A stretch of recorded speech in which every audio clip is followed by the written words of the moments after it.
Good morning, Bulldogs. I'm Richard Liu. And I'm Julia Vanderkolk. And this is your BNN News Show.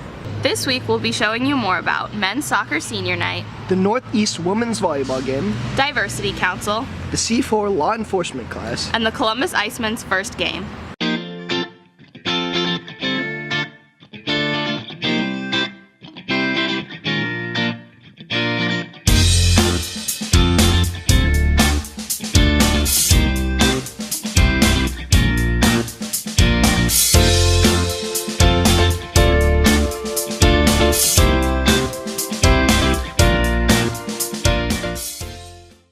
The men's soccer team had their final home games last weekend. Here's more about their senior night.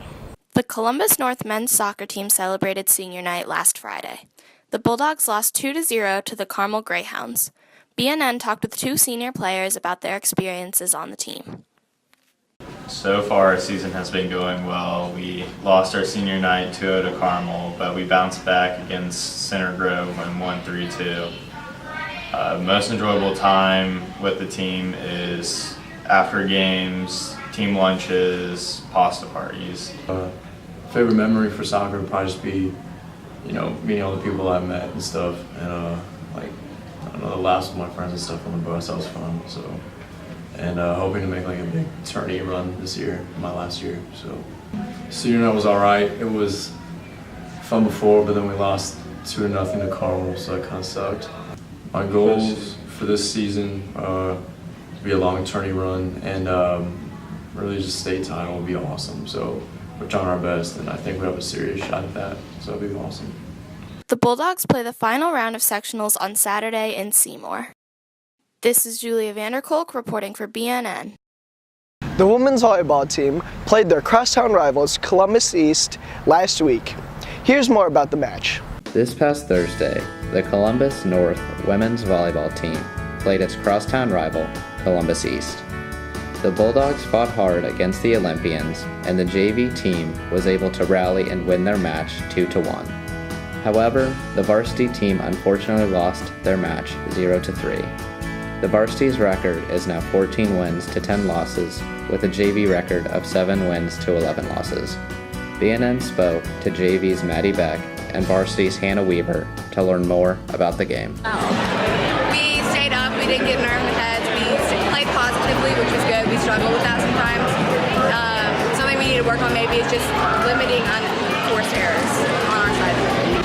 I think we played really well. I'm proud of us tonight. I think it was a struggle. They had some great players, but we really did a good job of not going down, and we kept up. We really did really well, but I think it was just, they had a really good team, and it was just the way it came out.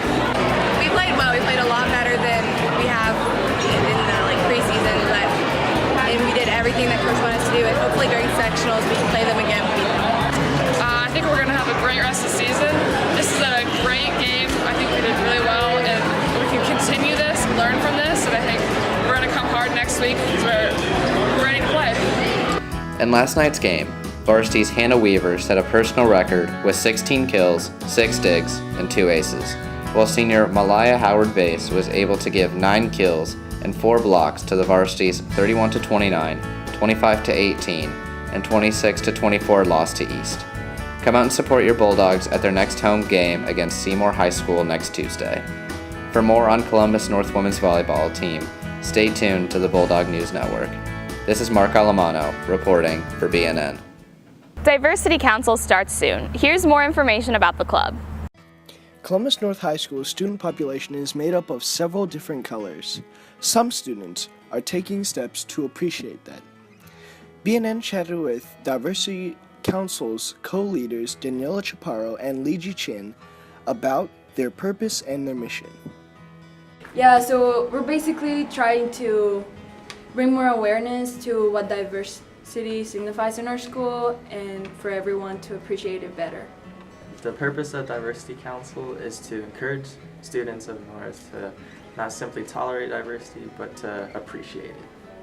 We carry out several campaigns throughout the year to appreciate diversity around our school, and this year it's actually going to be a little bit different. We are trying to integrate cultural identity conversations into our club and do several different things.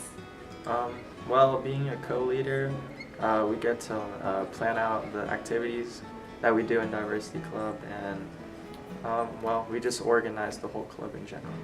So. If you're interested in Diversity Club, please come to the call-out meeting October 17th after school in Mrs. P's room. This is Richard Liu reporting from BNN.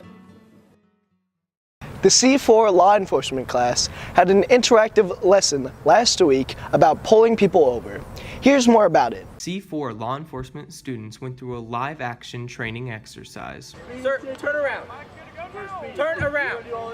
Sir, if you don't listen to me, I will tase you. We asked Officer Jason Duncan about the training exercise. We have a student that will come up, we'll tell them what scenario that they're in, and we'll let them run through that scenario from beginning to end, asking the appropriate questions and hopefully taking the appropriate enforcement action as the scenario goes along. After the scenario is done, we'll talk to the student about it, what they did well, what they might need to correct, what needs a little bit more attention, and then we'll send them on to the next scenario. Is your video camera on your car? You can't do that. He's got rights, sir. That's illegal search. You've seen all these police cars that are parked out here. Each one has a different scenario. That way everything's not being repeated. Some of them are more serious than others. Some of them are a little bit less serious. And we have role players in the cars, and they kind of have a loose script that they are to follow, and that takes them along the ride with the student officer. And it seems like every outcome can be different because every student officer is going to react differently. We asked Jeff Hofsteller about his experience with the live action training. I'm actually an actor. I get to play many different scenarios of what could happen to an officer. I get to help teach the kids that want to pursue a law enforcement career. I've worked at the Decatur County Jail, so I know a lot of the, where to hide stuff on someone's person so they don't find it. That's why I find it more benefit for me to be an actor, because I hide stuff in places where I've seen it, had a first-hand experience professionally with it. It's very important to help because a lot of these kids don't know what they're getting into, and it's just a little scenario like this. You can be told to increase your voice, increase your presence. There's many things you can say. You need to work on this, and it's not degrading. It's like constructive criticism, so they know how to help themselves improve, so they're ready for the academy and the real world. This is Ben Dickerson reporting for BNN. The Columbus Icemen hockey team had their first game last weekend. Here's more about the team. The Icemen had their first hockey tournament this weekend. BNN sat down with Columbus North students about their game. Practices are basically consist of going through drills for the week and basically homing in on key skills like stick handling, passing, shooting, just stuff to kind of help us get ready for the games. To help with Rain's Route to Recovery, we did community service over the summer, and it helped us bond as a team. The donation, basically the games for this weekend were to help donate money for Rain's to Recovery so they can have more money to improve their final home for Rain's for Recovery. My favorite thing about going to the hockey games is going with my friends there, because I don't really get to hang out with my friends very often, and it's just a fun time. It's very intense. To prepare for the game, so far we have practiced for several weeks. We did a lot of stuff over the summer to prepare, and a lot of stuff outside of the rink. My favorite part about the games this weekend was getting to come down or stay in Columbus and just get to play with all kinds of different teams from different places that sometimes we wouldn't normally play.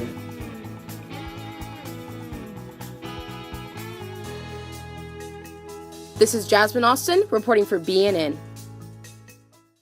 That's it for today, Bulldogs. I'm Richard Liu. And I'm Julia Vanderkolk. Have a great weekend. If you would like an announcement on the show, please email us at nhs_communications@bcsc.k12.in.us. BNN is a proud partner of CNHS Media at Columbus North in Columbus, Indiana. All music is provided by American Music Company.